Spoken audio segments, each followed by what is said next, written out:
Hello guys, and welcome back to another episode of Pokemon with Ditto and me. Today's video is the sequel to last week's video, which briefly talked about switching your Pokemon. If you haven't watched it yet, check it out by clicking the link in the description, although you don't need to watch it first to understand this video. Also, I apologize for the really bad audio for the second episode, because I was recording in a room with an air conditioner on. I don't really know what I was thinking. I'm planning my first live stream for a 25 subscriber special, so please subscribe to my channel, and if you want to, ring that notification bell. Now, without further ado, let's dive into today's topics: stats, roles, and items. Stats, short for statistics, shows the offensive and defensive power of a certain Pokemon. Their stats directly affect how good they are in competitive battling. Usually, Pokemon that are good on the offensive have high attacking stats and a very confident speed stat. That allows them to hit hard and outspeed opponents. For example, a very common threat in VGC, Landorus Therian, has a base attack stat of 145 and a respectable speed stat at 91. And it is powerful and has acceptable speed. It is used a lot throughout the 5th to 7th generations OU meta. Some Pokemon, though, focus on maximizing their health instead to increase their survivability if they have low speed stats, such as Hatterene, a common Trick Room setter in past Gen 8 OU. Other Pokemon use their superior defensive stats in conjunction to stall out their opponent, like Toxapeck, which has 152 defense and 142 special defense. This transitions perfectly into our next topic, roles. As you can see, many Pokemon have many different stat distributions. If you intend to use a certain Pokemon in battle, you usually use its better offensive stat or its defenses. Taking Cinderace as an example, it has a base attack stat of 116, compared to its middling 65 base special attack, so people will use its physical moves to greater effect on this Pokemon. This is a physical attacker, as its attack stat is used to blow big holes in the enemy team. Using one of my favorite stall Pokemon, Dusclops, as an example, its defensive stats are far superior compared to its defensive stats, so it's usually a stall Pokemon. I called it a mixed defender, as it can tank physical or special moves, and keep going with its great 130 defense stats. There are many more roles in the Pokemon community, and they are physical/special attackers, which is a Pokemon that uses its better offensive stat to attack, like Cinderace as mentioned above. Mixed attackers, which use both offensive stats to great effect. For example, Mega Rayquaza, a fast and brutally strong Pokemon that not only runs physical attacks, but even Draco Meteor, a special dragon-type attack that utilizes its high special attack stat as well, in order to effectively counter physically bulky dragon types like Zygarde.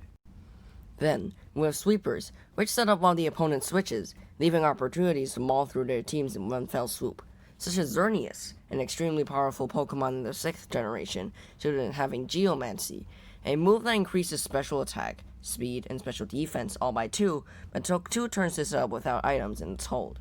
However, the move still allowed it to plow through impossible odds and hit hard even with resisted attacks. In fact, a Xerneas which used Geomancy deals approximately 50% with Moonblast, even on a bulky Primal Groudon. That's a resisted hit, 2-hit KOing Primal Groudon right there. After just talking about offensive Pokemon, we have physical/special defenders, which use their better defensive stat to wall their respective attackers, mixed defenders, which can handle attackers of both kinds, and supports, which benefits their teams by setting up hazards, screens, or giving the opponent a status condition. For example, Colossal, despite being an RU, is thus a niche for setting up Stealth Rock and burning opponents with Will-O-Wisp. Of course, having 2 non-damaging moves makes it harder to defend itself, so it's usually the Pokemon that gets sacked when things go wrong due to its quadruple weakness to water and ground, and its pitiful move pool if both Stealth Rock and Will-O-Wisp are run. Finally, we have items. There are things that a Pokemon can hold that can affect them in a multitude of ways.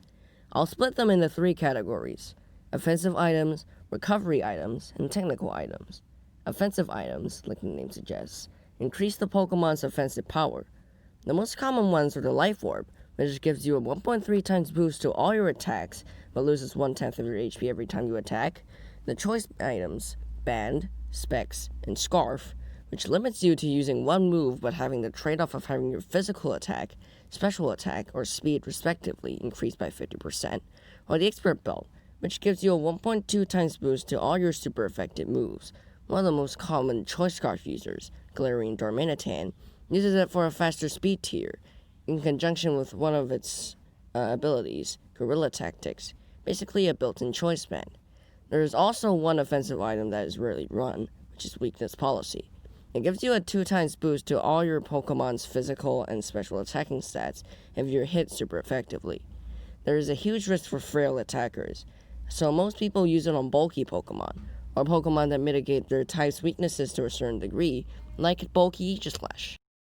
Then, there are recovery items. They, of course, recover your HP. The most common one is Leftovers, providing passive recovery for 1/16 of your Pokemon's health at the end of each turn. However, in VGC, where you can use 2 of one item, there are berries that heal you too, like the Citrus and the Alguav berry, which restores your HP 1/4 when your Pokemon health drops below half its maximum HP.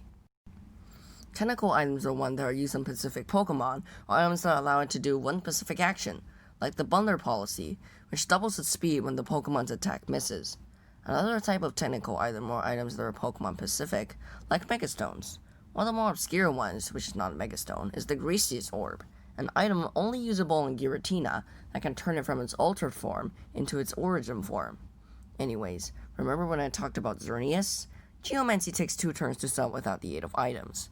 The Power Herb, however, is a one-time use item that makes 2 turn moves finish in 1 turn, except for Skydrop. This is why Xerneas was able to set up Geomancy consistently and sweep. However, there's one move that removes items, Knockoff. This is usually your ace in the hole if you want to remove the item a Pokemon's holding. For example, I'm using a Crocodile against an enemy Galarian Corsola. Galarian Corsola's stats on its own are far from impressive, but considering that it has an evolved form, Corsola, it can hold Eviolite, an item that increases its defense stats by 1.5 at its normal numbers. So, Knockoff is crucial to removing that bonus so that even my Crocodile faints and the Corsola doesn't. It's easy pickings from the rest of my team. Items overall are very useful for Pokemon which have stall rows, so Knockoff can prove to be quite a nuisance for them. On the other hand, Knockoff is also an extreme hindrance to hyper-evasive Pokemon that rely on their items, either for recovery, more power, or to tank hits they normally couldn't through an Assault Vest or Eviolite. If one move is enough to drastically affect the course of a battle, then it's no strange matter that items, at the end of the day, are extremely important to the way a Pokemon performs. So, next time you play Pokemon, know what it does best and see how you can make it do it better through items. Thanks for watching my video. Please tell me your thoughts down in the comment section below. Stay tuned for next week's video about a full explanation of hazards, status conditions, and effective team coordination, and I'll see you there. Goodbye.